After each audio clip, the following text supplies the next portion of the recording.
Going to believe this, but I'm going to tell you, and it's every bit true. God's ways are higher than your ways. You know, when I was a little girl, my dad did a very long time in many maximum security prisons. And I remember calling the hotline and seeing if he had the opportunity to get out because I was scared of him. And then one day I found myself in legislation as a journalist helping to pass laws for more notice for calls like that because I was always afraid we'd never be able to get away in time. When I got older, I started writing for the Salvation Army's War Cry. We circulated 2 million copies every 2 weeks, which is a very large magazine. But it wasn't a magazine that I read. I just knew that I was a columnist, and I knew that it was fun, and I got to pick what we wrote about. That was nice. It took 12 years of writing there to finally get a box in the mail from my editor, and his name was Major Ed. It always reminded me of Ed the Talking Horse on that show. And he said, "Brooke, I feel like it's time to give you something.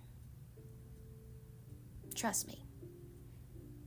Well, I didn't. He sends me something in the mail, and usually it was just contracts, or if he wrote a new book, or I wrote a new book. And when I opened it up, it was a box of letters from maximum security prisons.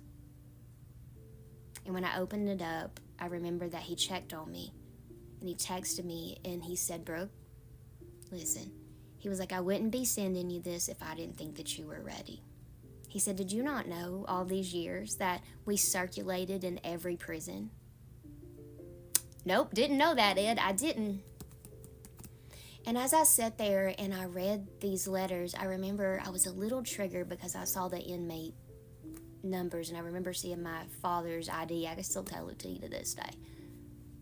But the more I read, the more it talked about how they would cut that devotional out and save it, and how they would read it, or how the things inside that magazine had helped them find God, or how their story reminded them of their daughters, and how it made them think that maybe they didn't mess them up.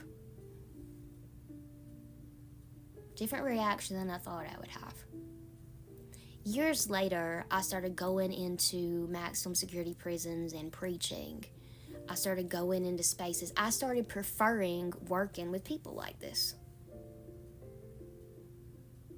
And the Lord shifted my whole heart. And by the time I had got to that space, I was working in a recovery church. Didn't know it was going to be that, turned into that.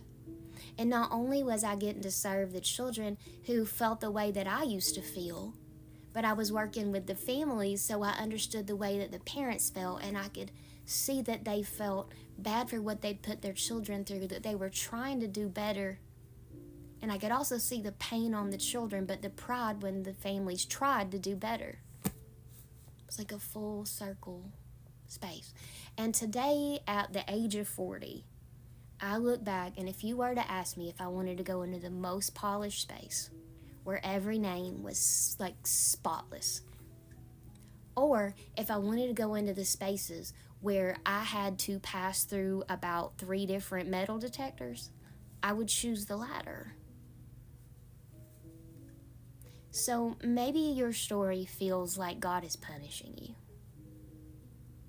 Can I challenge you to say that God trusts you to learn a story that you're going to be able to go out and help so many people because of what you've been through?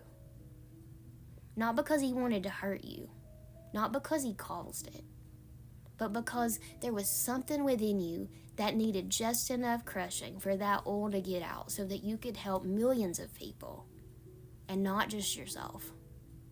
Because if you would have ran from it, you could just keep running forever. But if you faced it head on, the devil's worst nightmare is that you turn around and you look at everything you've been through and you walk into the future with the knowledge that you gained back there, and you heal and you make a difference in the spaces that once broke you, that you bring a wholeness to the spaces that other people are broken.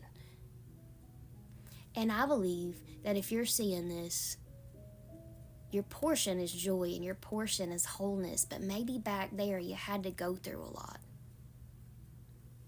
I want to encourage you to not be afraid of the situations that the Lord puts in your path, because you're blessed and highly favored. And if that's true, then you're going to bless so many people because of it, even if you have a little bit of a Joseph story.